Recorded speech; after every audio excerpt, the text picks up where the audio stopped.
Morning, everyone. Thanks for joining us at the Friesen conference. I'm Atiya Mahmood. I'm a professor here at the Gerontology department, and I am sort of facilitating the next panel discussion. We have a group of excellent presenters and who will discuss on a very innovative aspect, which is about naturally occurring retirement communities and in affordable housing, and particular promising practices there.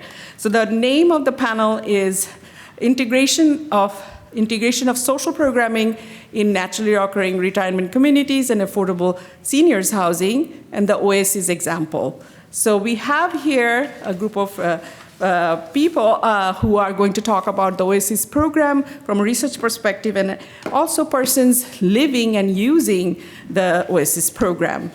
So we have first Dr. Kathleen Donnelly and Dr. Vincent DePaul from Queen's University.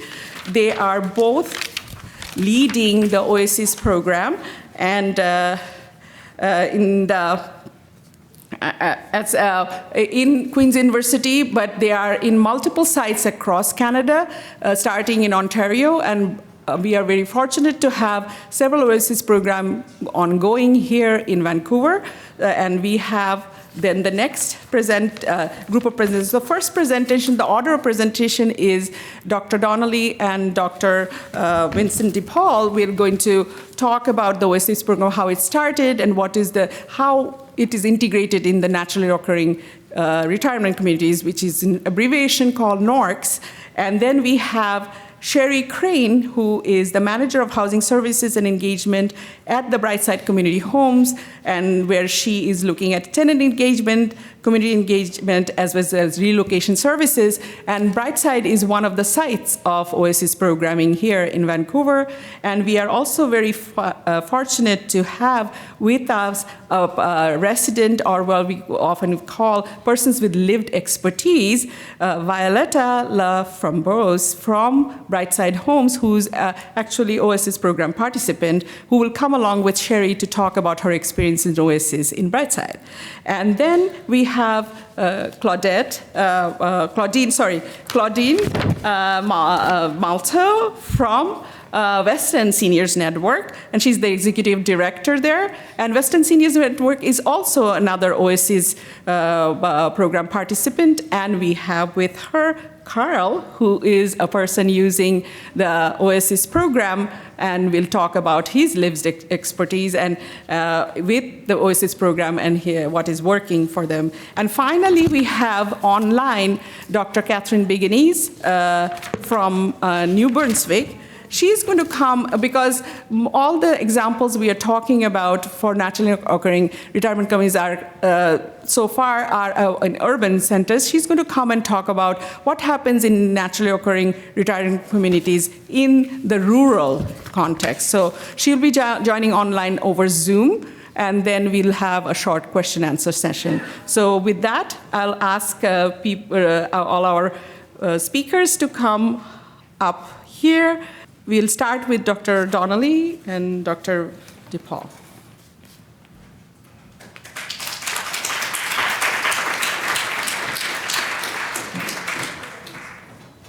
Thank you very much, Atiya, and thanks also to Dr. Tina Buffel. That was an inspiring, clarifying keynote, and really validates much of what we've been thinking about, and but also puts a framework to much of what we've been thinking about as well.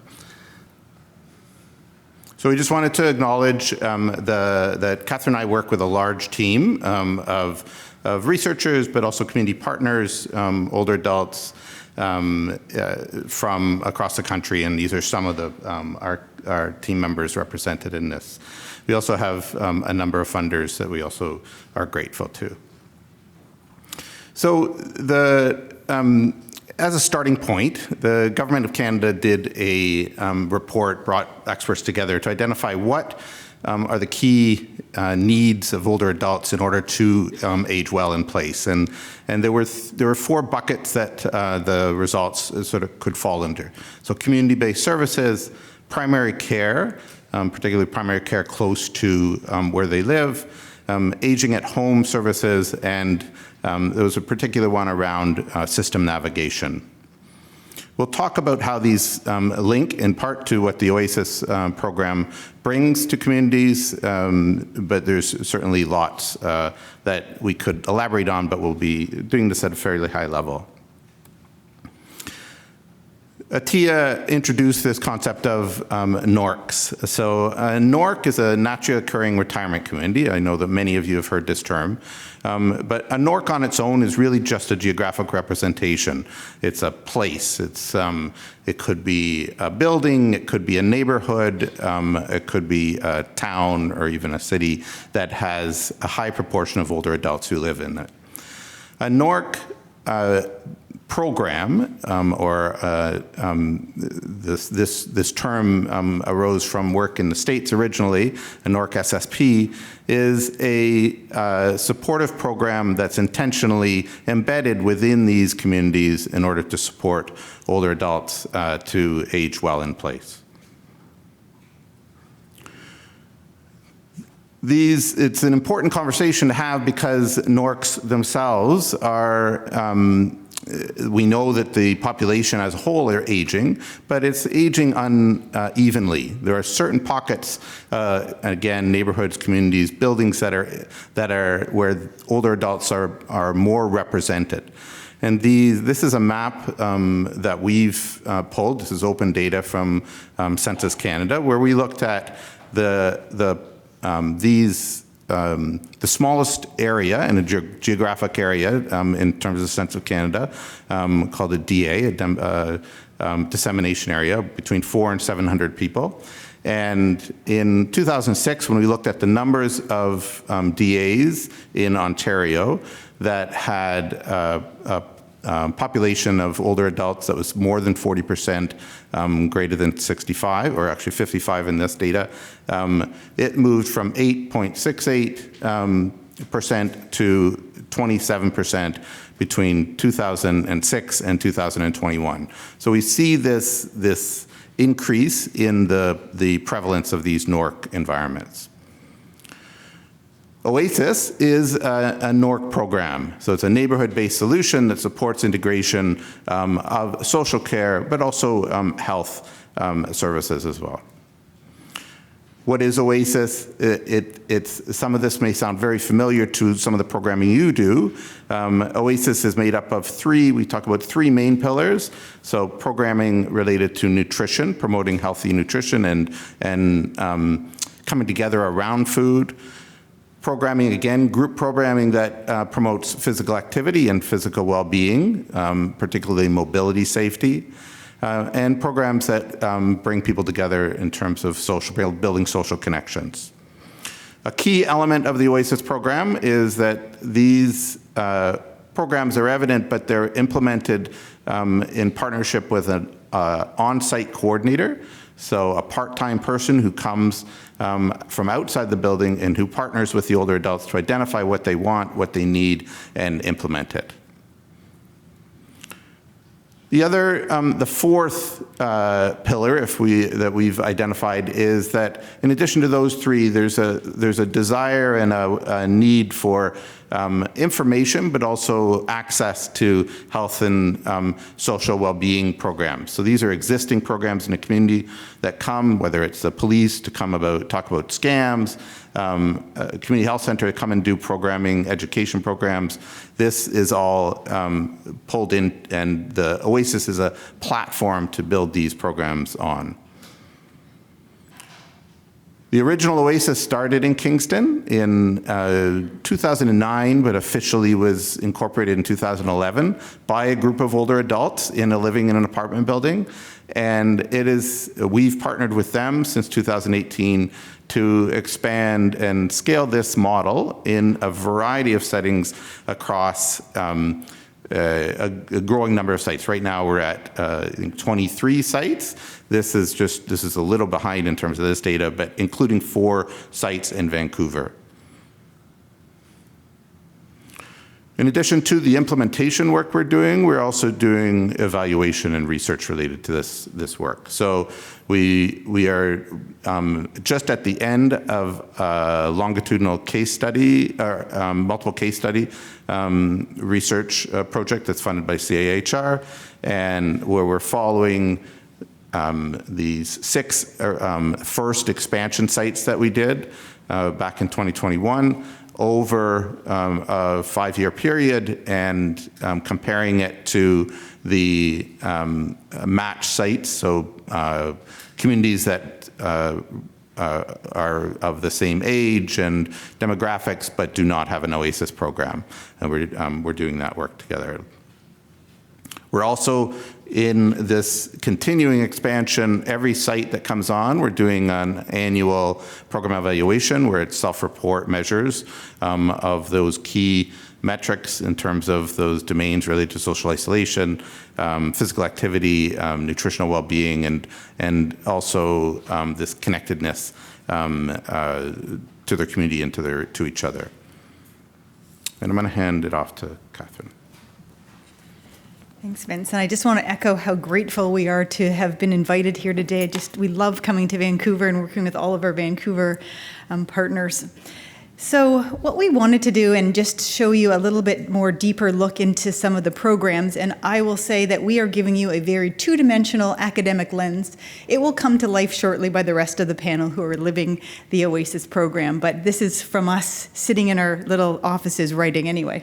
And I had 6 occupational therapy students working with us last year. And what they did is they wanted to unpack some of those details. And we looked at 18 sites. So it was a year ago when we had 18 sites that they looked in more detail. So what we did was we looked at the microenvironments of 18 of the different sites. We looked at the meso environment. So the macro was looking at some of the policies of the provinces and the cities. So we had 3 provinces that we were working in at the time. We have 4 now. So thinking about British Columbia, Ontario, and Nova Scotia. So again, the provincial and the municipal, we looked at the meso environment. So we consider that the neighborhood, and just thinking about what Tina had spoken about earlier, how diverse and different each neighborhoods are, and even more microscopically looking at at a building level diversity. So we looked at where each of the buildings and OASIS sites was located, and I'll show you a little bit about that in a minute. And then actually looking at inside the buildings themselves in terms of some of the amenities of the buildings and the programs that were actually being offered. So this is just lumping and clumping the information together. So you can see that we have 2 buildings that we work with that are privately owned. So for instance, looking at condominium buildings and looking at more collaborative housing. We have 5 social or municipal housing buildings that we work with, 9 that are private landlords, and 2 that are other. And so some unique others are, for instance, we are working with the City of Toronto, a small neighborhood there, and working in a decommissioned school, so a very unique NORCS sort of neighborhood as well. So of the 10 cities that we're working with, just to actually Tina's point, we have 9 that would be considered age-friendly cities that have age-friendly city initiatives. And 3 of the 10 cities actually have specifically identified in some sort of municipal lens, whether it's the recent one that we'll be hearing later on today, strategies for older people, actually have identified looking at using NORCS as a strategy in terms of to support age-friendly. And then when we look at a neighborhood level, I'll just unpack what that looks like. 17 out of the 18 sites have at least 1 bus stop that people can walk to. Some have up to 35, just thinking about transportation and access to amenities. 4 have access to pharmacies, and pharmacies are becoming much more of a focus when we can actually get much more health services in pharmacies. So 4 of the buildings have within a walking distance, and 4 have some sort of larger health access within there, so not a lot necessarily. So that's why, again, thinking about how we could leverage the locations to bring in potentially services and programs that are otherwise being offered. So within the calendar year, we had 179 community partners that had been reached out to across the 18 buildings for 270, and we were thinking health and wellness events globally. So this is in addition to the programming that would happen every day in the buildings. Now, again, 2 dimensions up here, coming to life ever so soon, but wanted to highlight one of the Vancouver buildings just so we can juxtapose with some of the other sites across Canada here. So this is what the students did for us. They looked at, again, the city of Vancouver, the province, some of the action plans. Now, this was, again, a year ago. And then, again, looking at that neighborhood level and some of the programs. So we can see within 500 meters, this is an extraordinarily urban site with tons of amenities. And so again, the difference of that experience, and I'll show you another site in a moment. And just from January to April 2025 this year, there were 3 events, for instance, that supported some people to navigate the system. So this is not individual navigation like from a healthcare lens, and this is really critical. It's community development lens. So for instance, there might be, and we have one of our coordinators here, Jean, in the room, might bring in or host some information where they might be sharing general service programming around Vancouver, but not individually navigation. And again, you can see some of the program highlights that would be happening in this building. Again, this is sort of a collective of what happened over that last year. And you can see one of the members said this to me, and I thought this really resonated. OASIS is like a glove. It fits to the hand that's wearing it. So one program it looks vastly different from the other, but it's really that common philosophy and value of older adult, focus-driven, and the programming to meet the unique needs of the people living in the building. I juxtapose that with 2 other sites just so you can grasp the very large differences in a very good way about the programs. So this is Belleville. And actually it's outside of Belleville. It's a rural site, and this is a mobile park home. So there's about 700 mobile parks. There was a center that hadn't been used, and so OASIS has been running now for almost 8 years there. It's one of the first expansion sites. So again, you can see when we dig deep into here some of the demographics. So this is one of the sites with 0 bus stops. So when we think about like aging in place and thinking about from a neighborhood perspective, how different people's experiences are. And again, Catherine Bigenaise is going to be speaking more to the rural sites. But you can see, again, this is an area that is really a desert in terms of any services, and how rich the program has been in terms of offering some connections as well. So you can see this also had some specific targeted interventions to think about, or programming that looking at linking the group to other services. And lastly, I'm just going to highlight another program which is also unique, because this is one of our buildings that is actually a condo building. So it's 3 large buildings. It's almost a mini city unto itself. And this group has been extraordinarily active and really have taken up the focus of integrating health services. That's something that they felt quite interested in. So they have actually been, again, large. It's 3 buildings, and it rotates between the 3 of the buildings.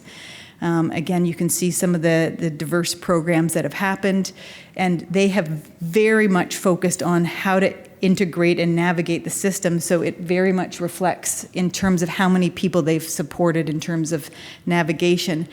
And again, they themselves created a subcommittee to work with the community health center and community paramedicine to actually bring in monthly health and wellness clinics that they completely organized themselves. They were actually in the national newspaper about it as well. And I'm just going to end here and again, turn it over to the real voices of OASIS, not just ourselves in our offices. But we see our work as fundamental in terms of getting resources and funding, first to supporting, thinking about from an advocacy perspective, and also evidence and research so that we can show funders the importance and value of this important work. So this is some of our early work. We looked at the original OASIS building that opened in Kingston in 2000 and about so it's been operating for quite some time, and we looked at large health administrative data. So we compared the health use patterns of people who are living in a building for over 10 years and accessing the OASIS program, and we compared it to a matched NORC buildings with people who hadn't had an OASIS program or supportive program. And what we found is that people who had been living in an OASIS building had 26% less likelihood of going to the emergency department, 40% less likely being admitted to the hospital for a pre-planned hospital visit, 37% less likely to have an injurious fall. And what we found quite interesting, 45% less likely to receive home care. So again, you can surmise about why that might be, supports like built in to help neighbors, helping neighbors. And we also looked at long-term care transition. We know that everyone wants to age in their own homes and communities. And even though it didn't change if you did go to long-term care, people who had lived in the OASIS building had a median duration of 1 year longer before they did transition to long-term care, which is quite significant when you think about how long people then live in long-term care. So being able to spend that other year at home is quite impactful. So I'm going to turn the floor over to the real people, but just thinking about NORCS being a place to understand populations from a neighborhood perspective, thinking about structures in which we can organize supports and services that are already happening and being provided in the community, and really an immense opportunity to leverage that neighborhood lens. And again, bringing together people living in a building to naturally get to know and build that sense of community. And just, again, really all the wonderful partners. And we are, again, sitting in Kingston and really making it happen and acting it live by working with our deep community partners who know the neighborhoods themselves. So I'm going to hand the floor over to them.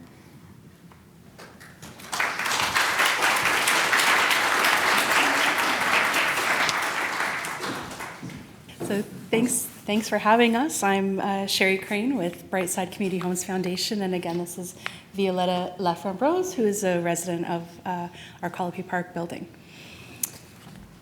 I'd like to start by expressing my gratitude to the Musqueam, Squamish, Tsleil-Waututh, Kwantlen, and Cookite people on whose ancestral lands Brightside is privileged to provide homes to those in need. For a number of years, Brightside's been actively involved in pursuing opportunities to enhance our residents' experience living in our Brightside communities beyond the traditional transactional relationship of a housing provider and a tenant. We've been intentionally working through what our role and responsibility is as a housing provider to foster neighborly social connections and resilience in our properties, as well as understand and incorporate aging in the right place principles and perspectives for our older residents. It's important to note that Brightside is a not-for-profit organization providing purpose-built rentals and independent living housing model, which means that we aren't supportive housing, we don't have staff on site, we don't offer direct programs and services. The reason I make that distinction is that despite the type of housing we provide, the people living inside of those buildings are varied, and some do fall in a category of people needing what might be termed an independent living plus model of housing. Most of our residents are older adults and seniors, and most live alone. As a not-for-profit housing provider who cares about our communities, we face competing priorities that can and will change over time with limited resources and people power to get it all done. We look at this work from various angles, including built form, community partnerships, academic research, and relationships with our residents. Our primary work and focus is to build more affordable housing. We first have to start with the place itself, have the doors to open, and the spaces to welcome programming. We have been undergoing some ambitious redevelopment and retrofit projects that we hope enhance the resilience and comfort for all of our residents, and in particular those wanting to age in place, which is all of us, I think. For example, 3 of our redeveloped buildings are built to passive house standards, which add enhanced heating and cooling features and are energy efficient, all factors that we know will help combat the growing impact of climate change, which we know disproportionately affects our older residents. Incorporating well-designed and equipped spaces for people to gather and for programming to take place. All of our new buildings have spacious amenity rooms, outdoor places to gather, areas for community gardens. They have some accessibility features built in and are adaptable in some cases to increase adaptability features. And while we can't necessarily change the structure of our existing older stock buildings, we're adding features like free Wi-Fi in common areas to support virtual connection and access to information. However, a nice amenity room isn't going to do the work on its own. It needs the people to activate it and bring it to life. Our success in this work has hinged on the fact that there are lots of people, organizations, groups out there, including our residents, who want to participate in building better social networks and social fabric in our communities. Early on in our development of our community engagement strategy, we knew it was important for us to look at more than just our piece of the social determinants of health, of affordable housing. And we know that while we can't directly provide the determinants adjacent to the housing, we could at times be a resource and a connection to those who can. Our strategy included investing in the work by having a full-time community engagement coordinator, having staff who are dedicated to this work and not trying to do it off the side of their desk is very important. With limited resources, this takes intention from our board of directors, management team, and other staff members to see the importance of this work and fund it to the best of our ability, not as a nice to have, but as a need to have. Finding partners and programs in community that can come and meet people where they're at in buildings, that has been our main focus to bridge these supports for our residents. So much of the social isolation that people experience comes from that physical and mental barrier of actually accessing community. I don't have the time to go into all these great folks here, and there's people not on the slide, but they have helped us immensely with providing opportunities for our residents related to food security, hot weather cooling kits, digital literacy, social engagement opportunities. We've opened our doors to community programs like the TAPS program, research initiatives related to the aging in the right place, and built form environmental assessments of our buildings, occasional ad hoc programs, and social gatherings and celebrations that we try to support, initiated by our residents themselves. We've also supported bridging programs such as Connect and Prepare that's offered by the Building Resilient Neighborhoods group. Even something as simple as Brightside purchasing and putting up some dedicated resident-to-resident bulletin boards has had an impact on the social connectedness in some of our buildings. However, the jewel in our crown, if you will, for the work that we've been doing has been the OASIS program. It's been running in 2 of our buildings for a few years now. We've been so fortunate to be the first housing provider in Vancouver to offer the OASIS program, and it's made such a big impact on the lives of the OASIS members. And I'll say the pillars there, when I was in Kingston a few years ago, meeting with folks, one of the OASIS partners named it Food, Fit, and Fun. And so that's how I try to remember it, Food, Fit, and Fun. So one of the key components of the OASIS program that really works for us at Brightside is that there is that dedicated program facilitator. In our case, it is Jean Chow, who comes from Collingwood Neighborhood House. And Collingwood Neighborhood House has been a longtime friend of Brightside and goes to great efforts outside of OASIS as well to access our residents and provide supports. And you can see from some of these slides that the OASIS folks are having a great time doing some fun stuff. And this work doesn't come without its challenges, of course, for a housing provider. As I said, we have limited resources. To try to keep, as I said, this as a nice, not a nice to have, but a need to have. I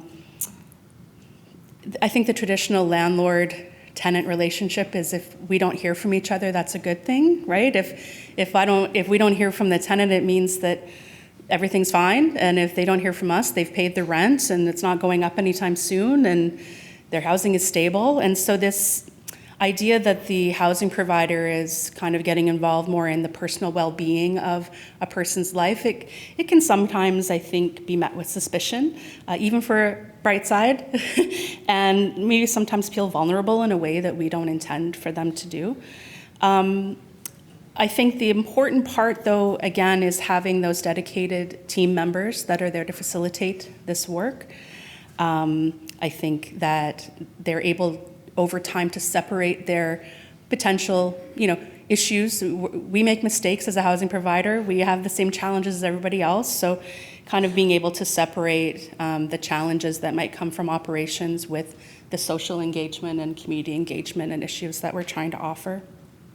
Scaling, of course, everybody in the room understands scaling is always a problem. How do we get this more places. We have 26 buildings, we have over 1,000 residents, and we have one community engagement coordinator.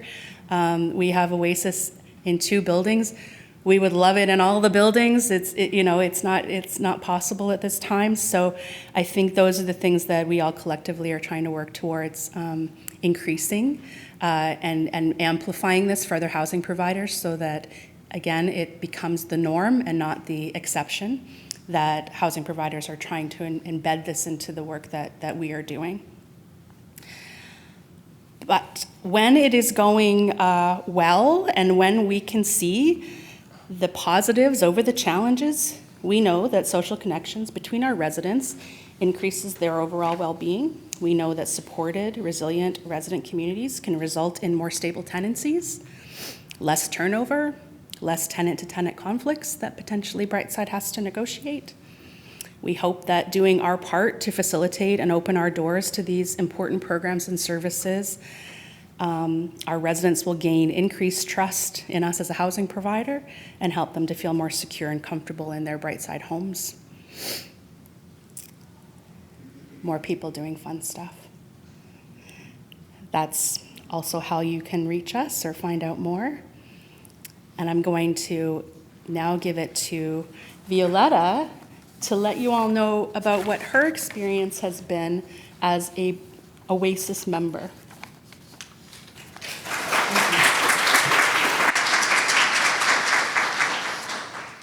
Good morning, everyone.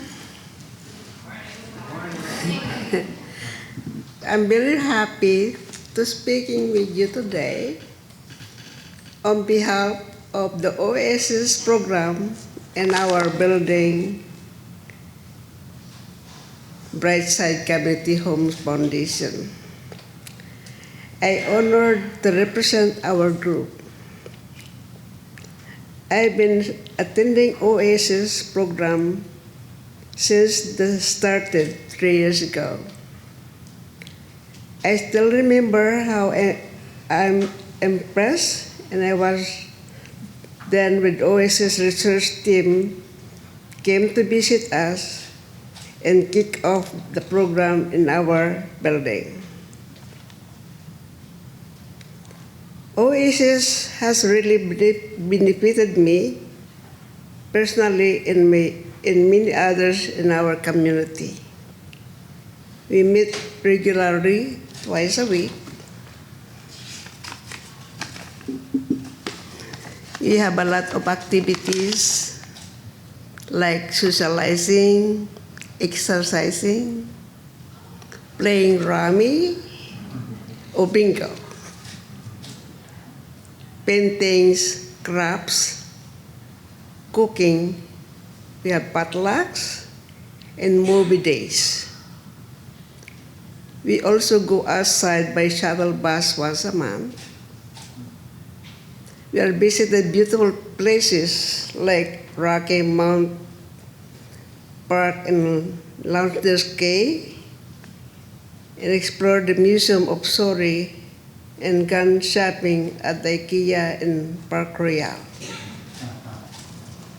And this month we'll be enjoying a VSO concert together. Everyone looking forward to these experiences. Besides activities in our building, we also have joined programs with other OASIS sites. For example, members from the Collingwood Tower join us this Easter and New Year's celebration. And we visited them for a potluck too. Just last week, we joined with OASIS site in downtown to have a lunch together in the building. And we're happy to do that.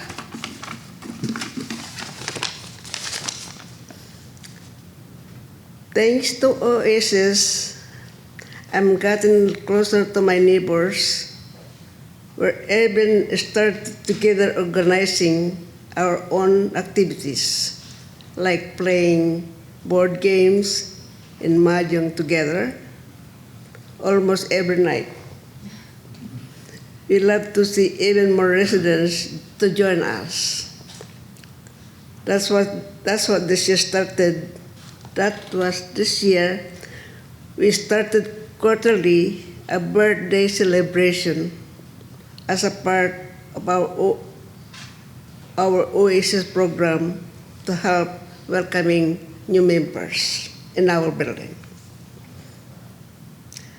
Over the past few years with OASIS, I've developed a stronger sense of belongings in the building I call a home.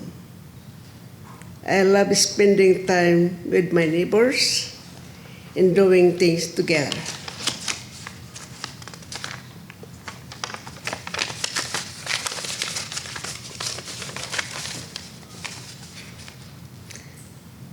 We're very thankful for the support of our OASIS coordinators, Jasmine, who was with us for the past 2 years, and Jean, who is joined us this year. Thank you, Jane. We also truly appreciate the Brightside Community Homes Foundation for letting us use their facilities, including the amenity rooms for our programs and the elevator lobby to post our schedule and notices.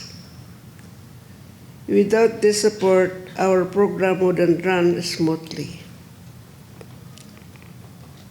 Finally, a big thank you to King's University for selecting in our building to be a part of OASIS in BC. This opportunity has given us all of the chance to enjoy meaningful programs and build our stronger community. I really support this healthy aging. Thank you so much.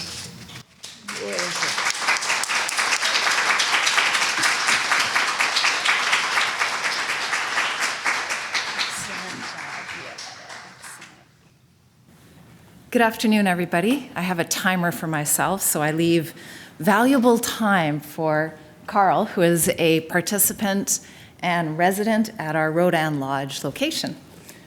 So Sherry spoke from the housing provider perspective, and I'm speaking to you from the service provider perspective.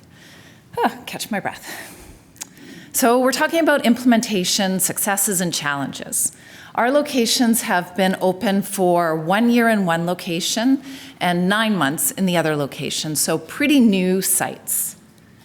This is just a little bit about the West End Seniors Network, our mission, and our vision. So this is OASIS at the new Continental Seniors Building. Violetta spoke about the downtown location that she visited for lunch last week. We had our 1-year celebration over there. And one of the things that's been really beautiful is the cross-connection and cross-pollination between the Vancouver sites. It's been a valuable aspect to the programming, and it's offered opportunities for the residents and tenants to talk about how things are going and make different friendships. So in the new Continental, it's a seniors independent living building with over 100 seniors in the building. The building, prior to us going in, had been under renovation due to water issues for over a year prior to us beginning. There was feelings of mistrust among people coming into the building from the outside. This was residual from past challenges in programming and also residual, I think, from the COVID time.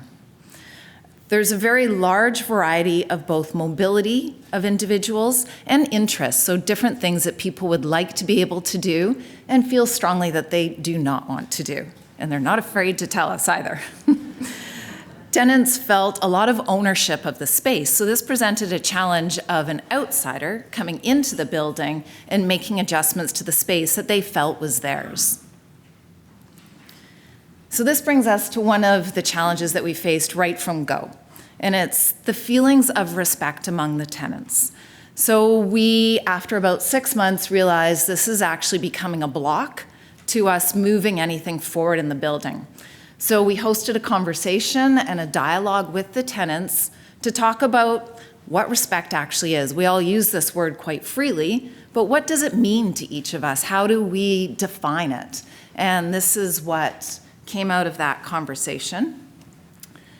And this was posted at the New Continental in the common space. It was sent out in the newsletter. Individuals had access to it just to reference. And I think one of the things that works really well for something like this is they co-developed it. These are their words. This is what they decided respect was for them.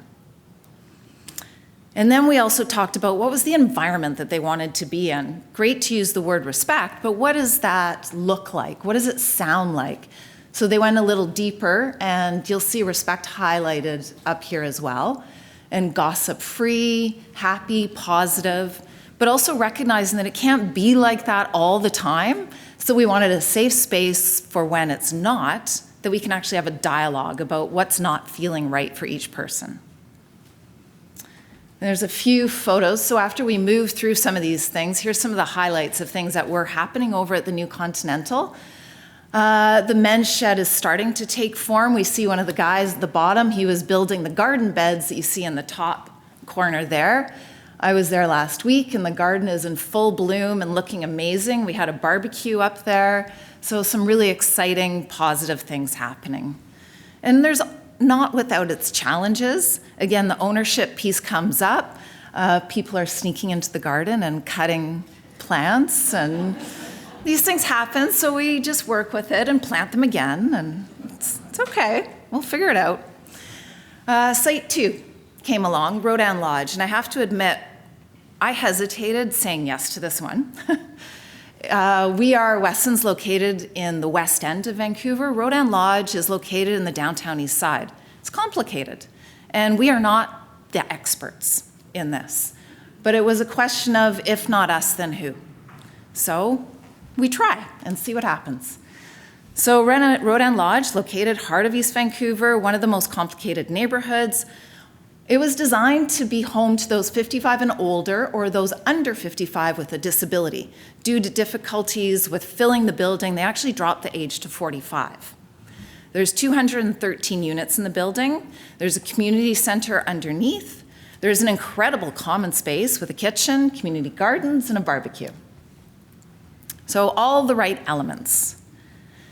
But there are challenges. So these are some quotes from a recent workshop that we did over there called Belonging Matters. So it's, you withdraw, begin to distrust, and become isolated. Being terrified to enter and exit through the front door means I do not accept invitations or go to cultural gatherings after 5 p.m. This really speaks to the complications that are outside of the building. So I'm going to go back just a touch here. So in order to overcome those complications, you need to know your people. Who are the people that live in the building? And this bit is specific to Rodan Lodge. So we learned population is super diverse, older adults, variations of substance use, abuse, mental health, concern for their safety, and just people trying to find a safe home to live in a city that's really tricky to find a safe, affordable home to live in. Process of discovery to bring people out of their suites. We had to figure out what's going to draw people. And then through the support of the City of Vancouver staff, this is one of the things I think is really important in all this, and Sherry spoke to it beautifully, is to have the right partners, the right building partners. And because there was a great relationship with the City of Vancouver staff, a door knocking campaign was initiated to bring people to the Christmas lunch. And it was a literal invitation. They went, and that partnership was with the coordinator, Caleb, who's here today, as well as one of the building managers. So the partnership was visible. They knocked on the doors and physically gave an invitation for people to come. After many difficulties of getting people to come out, there was 50 people that showed up for that lunch. So it told us, okay, there's something here, let's keep going. So step 1A, we got to seek to understand our people, and we want to really respond, and this harkens back to what I was speaking about for the New Continental. It's respect again, and understanding each other and building safety. So safety within the program, within the building, but as well outside the building. A strong positive relationship, which I spoke to with the building manager, can make all the difference. One of the things that was lifted from one of the workshops that we did was people didn't feel safe entering and exiting the building. They couldn't even get into the building and feel okay about entering it.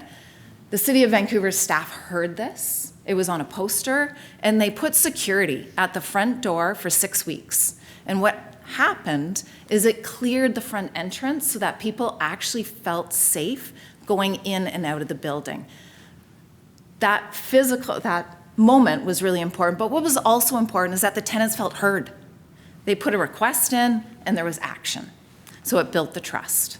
And I think it was spoken to earlier as well.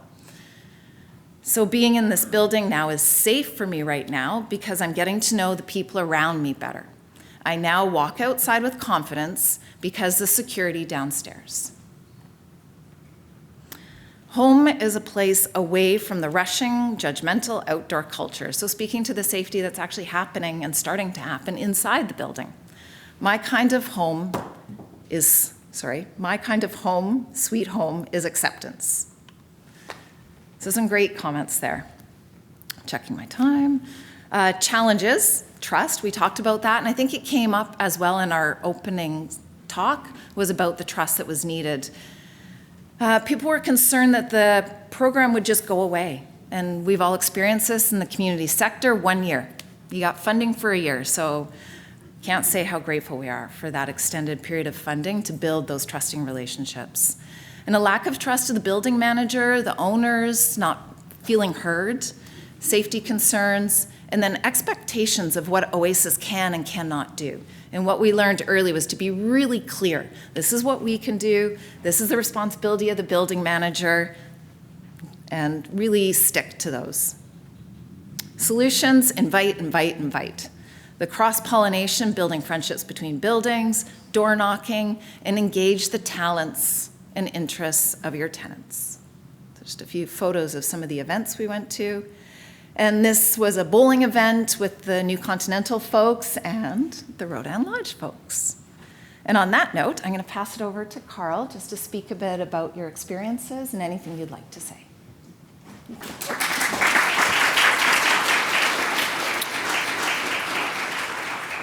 So I am a resident of Rodan Lodge, and I'm very thankful for OASIS because a building you live in, but OASIS makes it a home. It got us engaged and to talk to each other. And like she said, we intimated a lot of things. And I consider OASIS a second opinion to help bridge from living in a building to making it a community. And second opinions are important, and I'll tell you a quick joke. A man was 40 years old and he had migraines his entire life. He goes to the doctor, says, "Doc, I can't do this anymore. Migraines, I can't deal with them." Doc gives him a thorough examination, says, "Sir, your private parts are too close to you. You need to be we have to castrate you and we'll cure your headaches." "Doc, are you sure this is the only thing that can happen?" "Yep, it's the only thing that can be done." The man didn't ask for a second opinion, took his doctor, got castrated. He walks out of the hospital and he sees a tailor shop going out of business. Everything 75% off. He says, "Okay, I got to feel better about myself." He goes in, "I need a new suit. Top to bottom, everything new." Guy looks at him and says, "Size 9 shoes, size 32 pants, shirt 34, regular, hat 7.5. Oh, he said, "Oh, you forgot about socks." He said, "Well, you get socks, I'll throw them in complimentary. But you forgot about my underwear." He said, "Yes, sir. You wear 34 waist underwear." No. I knew I'd catch you. I've always wore 30 size underwear." He said, "Sir, if you wore 30 size underwear, your balls are going to be too close and you're going to have headaches for your entire life." So I view OASIS And the second, Nothing to do with that.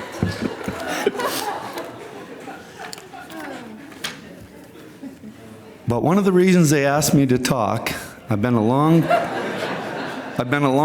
resident of the downtown east side. I came here in 1986 to work for the Expo Corporation I was from Nova Scotia.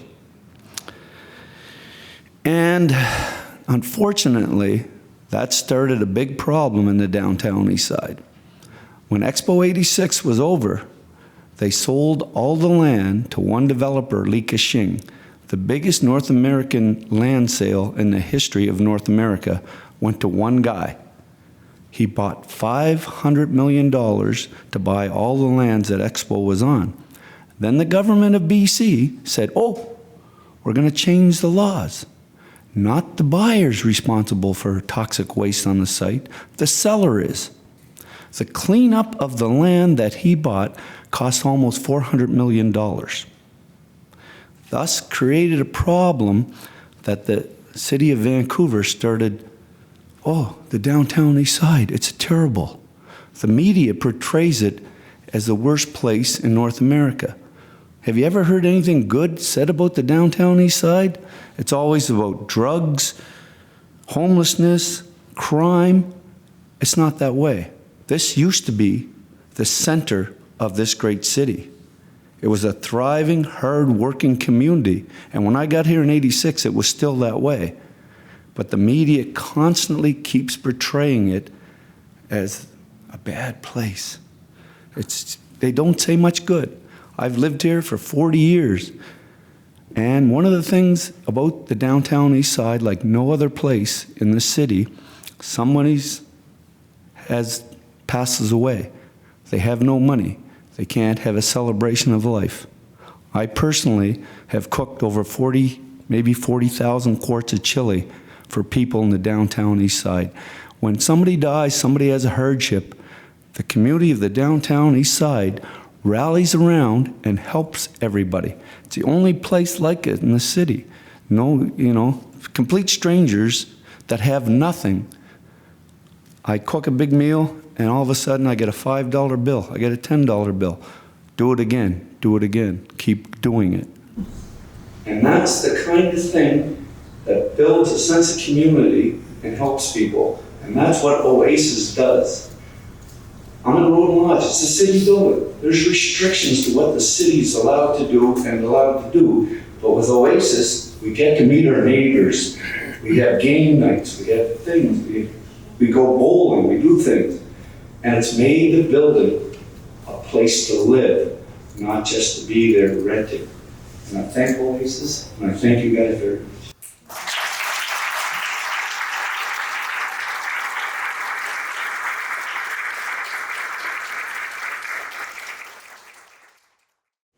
Catherine, can you hear me? This is Athena. Yes, I can hear you. Yeah. So please go ahead and get started, show your slides, and we are all seeing you now. Perfect, excellent. So I will present what I've learned on naturally occurring climate community in Atlantic Canada. I've been introduced, so let's jump in right away. Just for a little context of what's happening on the aging situation in Atlantic Canada, we are the provinces that are aging the fastest in Canada. So as you can see, by 2043, we'll be often 5% or to 10% sometime higher, or by 10 points anyway, compared to the rest of Canada for proportion of people age 65 and over. So we're kind of facing quite a lot of challenge regarding this reality in Atlantic Canada. Just to provide context of my work as a Canada researcher in healthy aging, I'm working with two integrated structures. Today, I'm going to talk about the work of the Observatory on Aging, where I monitor aging in the communities across Atlantic Canada. I also have a living lab. I'm going to skip over that because of time. The Atlantic Observatory on Aging uses GIS data to monitor and map healthy aging indicators in Atlantic provinces. And I'm in the process of creating publicly available healthy aging community profile for decision maker, community member who wants to start a project like the OASIS of the world and other intervention for public policy. I'm using some of the indicator that was mentioned by the World Health Organization. They developed, this is the decade of healthy aging, if you're not aware of that. So they have a couple of interesting indicators about that. At this point, I've used the Statistics Canada census of population, and the geographic level I'm interested in dissemination areas, which are small areas that stats can use to that are about 400 to 700 people to measure some of those indicators, and also by counties across New Brunswick, Nova Scotia, Prince Edward Island, and Newfoundland and Labrador.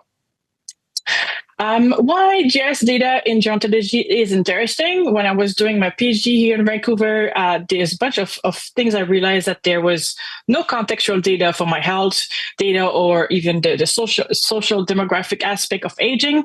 And I wanted to understand that better and be able to map those things.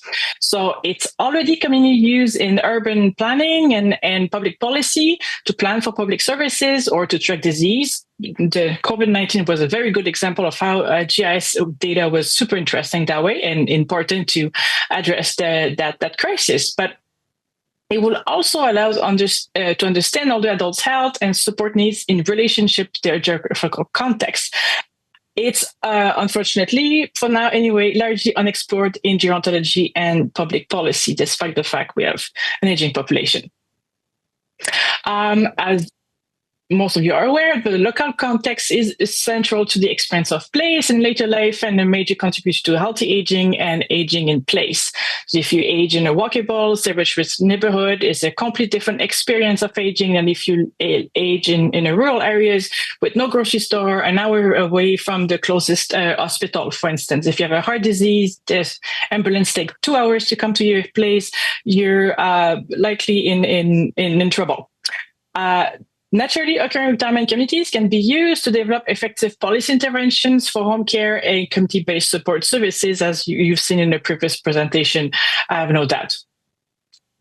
The specific challenge we have in Atlantic Canada is the local data are scarce or very hard to compare. The sample size are often too small for many of the Statistics Canada programs. So we have no local data on health. We have no local data on all the amazing program that Stats Canada are running. The sample for older adults is just too small to provide any data lower than, if we're lucky, provincial level, most of the time as a bundle of 4 provinces. This is not helpful for planning things. If we're looking at health administrative data, which are usually hosted by different provinces with their own data collection, well, they are in 4 different provinces, 4 data institute, and as you know, all different because health is a provincial jurisdictions. And data must be linked to postal code or at least some kind of information that can be placed on the map. And that raises issue for privacy when this is shared with researchers, and how we can make sure that, especially with a small sample, I will make sure we don't identify that one person at Parkinson, this rural area that everybody knows. So how we deal with that is also another challenge. So these are basically the first work of the Observatory on the Aging. I've been mapping slowly where we find the highest concentration of older adults in the provinces. So the area in red are, as if you can recall, as we age a little bit faster, by 2043, we were thinking about 35% of the population will be age 65 and over. Well, when we look at a specific dissemination area, we can find buckets that most of the time are over 40. These are the red areas in the screen. And some of them have like 74% of older adults. And that's the case in New Brunswick and Nova Scotia. One of the highest concentration we found is 80%. So this is a completely different reality than when we think, 25% is. That completely changed the way we look at the population in those specific areas. Similarly, also in Newfoundland and Labrador and Prince Edward Island, Newfoundland and Labrador are the province that age the fastest in Canada, and they have a highly rural province. If any of you have visited Newfoundland and Labrador, it's some area are completely wild, and some of the area have like 80.5% of all adults living there. So that is an interesting challenge to when we try to provide services or home support or any kind of social programming to assist older adults. In the case of Prince Edward Island, they don't age as fast, although they have a very small population and they're like a little bit more distributed. So the cases are probably more acute, I would say, in Newfoundland and Labrador. So based on that, we can see this is the first mapping of naturally occurring retirement community in Atlantic Canada, because before that, it was kind of not always easy to find that information. But let's dive in details, because once you find those NORCS, you say, okay, let's go. Let's have social programming. Let's have intervention to support aging or healthy aging in those areas. So let's take the case of New Brunswick. I'm not going to repeat the definition of naturally occurring retirement communities, but I would like to emphasize the fact that, yes, they're not planned for sure. They're not retirement communities, but we hope that there is some kind of services available for older adults. That's kind of the hypothesis. If you move there or you age there, that must be kind of a good place to age. Well, turns out that anyway, for New Brunswick specifically, there are areas that have absolutely no services. This is the case, and there's a very large triangle in the middle of the map, and there's a bear, a deer, and a fish there, because basically it's an extremely rural area with about 300 people living there, and they're actually most of them are First Nation older adults when we look at the data, but the proportion is very high. It's over 40, but there's absolutely no services in this location. So the aging there is quite a challenge. We have other area in New Brunswick where there's like farming communities, but most of them are in one of the big cities in New Brunswick. So you can see like Moncton has the second highest, 74.77, the highest in New Brunswick. Some in St. John, Fredericton 2 area, which is over 50. But I would like us to look specifically at the community of Edmundston, which is the largest Francophone community outside of Quebec. And how kind of the NORC have been emerging from that place for kind of good reason of partly planning, partly good services. So just to orient yourself, if you've never been to the east coast of Canada, then this is where Edmundston is located in the county of Madawaska. And if you ever drove into New Brunswick, you will for sure get through the city there's a nice coffee stop and a rest area in that city.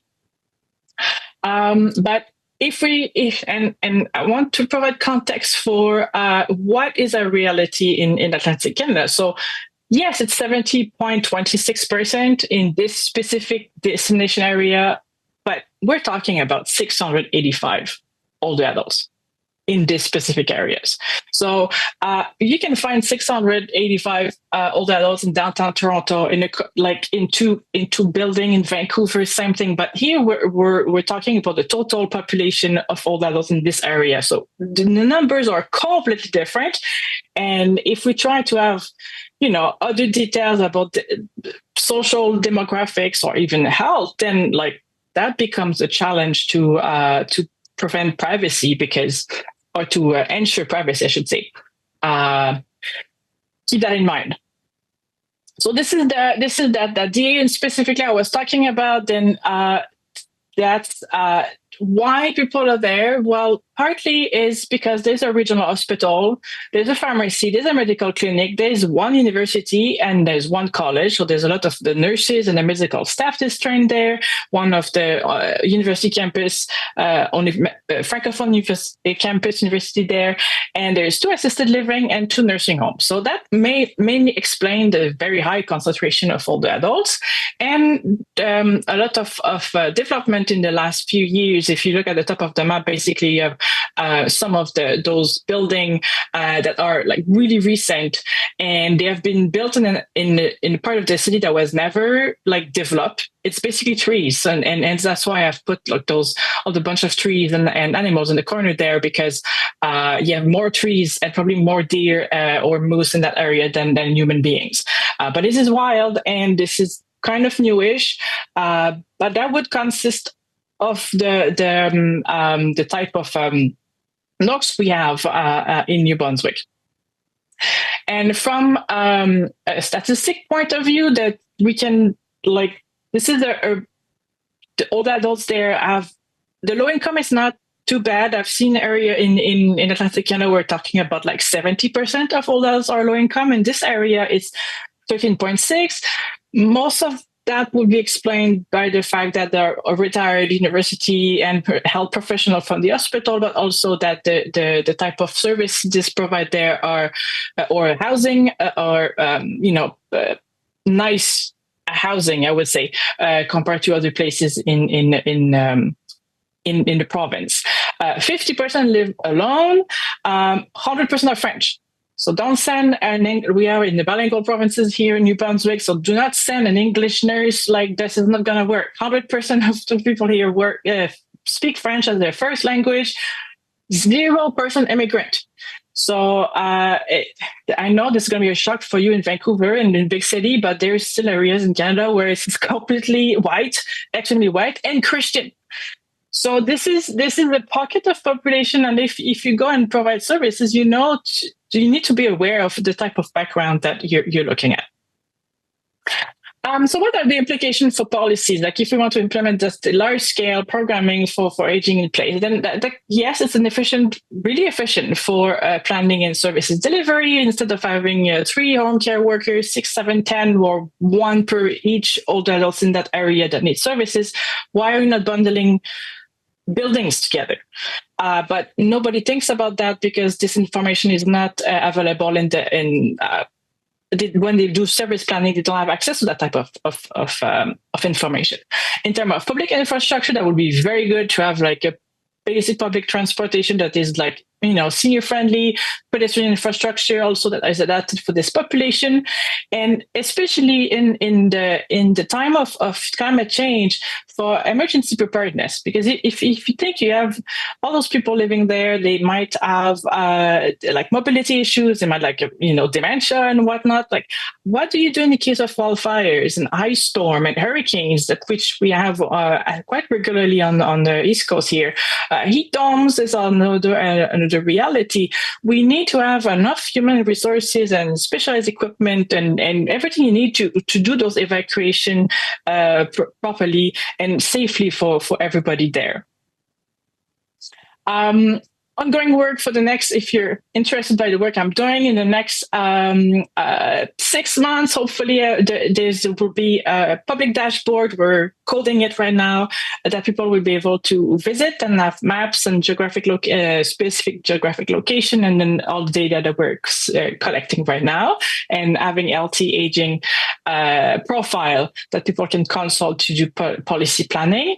I'm in the process of develop partnership with other data centers in Atlantic Canada, so we can finally have access to health data, which is kind of missing completely. And maybe, hopefully, fingers crossed, the Canadian Chronic Disease Surveillance System is fed by provincial data. So if we could put that layer on top of all the layers that we already have in the data, that would be, I think, a very interesting tool for policy planning. That's on my funding, and there you go. Done. Thank you very much.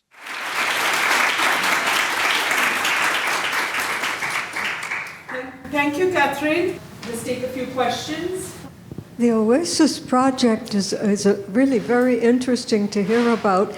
Can you tell us a bit more about the training that you provide to the managers of the building? Because presumably there must be some intensive training and or about the staff that are in those buildings to facilitate people coming together. At this point, is the development of specific program. I've run one in a very remote rural area that took 5 years to put together. And we don't have buildings like often. This is the NORC I presented. There's no program specifically at this point, and people are not trained. It's like virgin land for implementing this type of program. So everything needs to be done in Atlantic Canada. Anybody wants to move on East Coast, please let me know. We have lots of work to do, but we are actually not as advanced as in the other provinces, and our government are not quite tuned in just yet about those kind of programs. So nobody is providing any training in those buildings. I think Gloria, I think it's you asked the question, but yeah, we are a bit. We have work to do, a little bit behind. At the same time, we're aging fast. So this is a first step to find those NORCS and maybe move the policymaker a little bit in the right direction. Yeah, thank you for that question. I'm going to say, from hearing all of our panel, the support for the OASIS program is built on an interconnected, woven network. And so I'm going to pick up sort of on the different sort of supports of OASIS. So within the Queen's University, it was a code-designed program that started by older adults themselves. So Vince and myself spent about, I'm going to say, 6 months learning from them to start to manualize the program, so to speak, if we're the researchers in the room. And so over that, so we have a series of sort of training manuals, a ready, set, go manual process that we have when we are expanding to a new site. But I also want to pick up on what Sherry said. The housing partners that we work with, they are actually not involved explicitly in the delivery of the program. They provide the fundamental supports in terms of space and just the ability to allow the program to be offered in the building. So we don't train specifically housing at all, so much as working with partners that have similar values and mindset in terms of supporting the members. Sherry, I don't know if that's fair to say. Okay. And ideally, I mean, we, in terms of the city of Vancouver and Brightside, I'm going to say they're phenomenal landlord partners in the sense that they actually have additional people they hire that actually support their residents. And many of the buildings would not. They're just private apartments that allow us to run the programming in their space. In terms of the community providers, I'm going to say, and I don't want to speak for you, Claudine, but West End Seniors Network, we have Collingwood Neighborhood House. We have intentionally partnered with community agencies who have their own training. So for instance, they're the ones that hire the enablers, the on-site coordinators. So each of the community programs would actually provide their own additional support structures for the on-site coordinators. So we have different community partners all across Canada now. And again, we are very strategic and thoughtful when we reach out to a partner to see if they might be interested, knowing that they would have the support infrastructure. We also have a community of practice, so the coordinators meet on a monthly basis. They're constantly sharing strategies, information, professional development, and programming. I don't know if that hopefully answers the question, if other people have other comments as well. Great. No, that's terrific. On behalf of everyone, I want to thank all of the presenters in the session. Very good session. We really enjoyed it.